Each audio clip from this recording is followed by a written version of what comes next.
বীজহীন পেয়ারা চাষ করে সাড়া ফেলেছেন নাটোরের এক তরুণ। নাশপাতি, আপেল ও পেয়ারা সংমিশ্রণে তৈরি করা হয়েছে বাড়িচার জাতের এই পেয়ারা, আর দারুণ সম্ভাবনায় বলে জানান কৃষি কর্মকর্তারা। জীবনকাল বেশি হয় বীজহীন জাতের বাণিজ্যিক আবাদ সফলতা আনবে বলে আশা তাদের। বছর শেষের খুশি নগদে হবে বেশি। নগদ পেমেন্টে নির্দিষ্ট ক্যাটাগরির কেনাকাটায় 300 টাকা পর্যন্ত ক্যাশব্যাক। নিজের বাগানের পেয়ারা কেটে খাওয়াচ্ছেন মফিজুল ইসলাম। নতুন জাতের এই পেয়ারাতে কোনো বীজ নেই।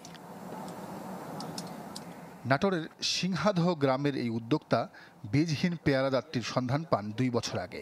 রাঙ্গামাটি হর্টিকালচার সেন্টার থেকে 100 চারা সংগ্রহ করে গড়ে তোলেন এই বাগান।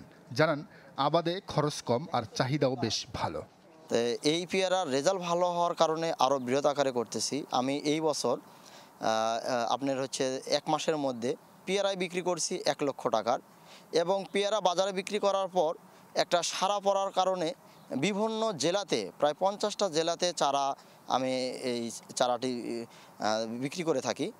পেয়ারা দেখতে আর কিনতে এসে আমাদের আগ্রহ বাড়ছে দর্শনার্থীদের। অত্যন্ত সুস্বাদু এই মিষ্টি পেয়ারা, যার মধ্যে কোনো বিচে নাই। এই পেয়ারার বাগানটা আমি প্রতিদিনই পরিদর্শন করতে আসি। খুব ভালো লাগে আমার কাছে এখানে সময় দিতে, এবং পেয়ারা খাইতেও ভালো লাগে। গরমের দিনে দেখা যাচ্ছে যে 10 থেকে 12 দিন 14 দিন পর্যন্ত গাছ থেকে পাড়ার পরেও এটা ভালো থাকে, নষ্ট হয় না। নাশপাতি, আপেল ও পেয়ারার সংমিশ্রণে 7 বছরের গবেষণায় উদ্ভাবিত পেয়ারার জাতটির নাম বাড়িচার।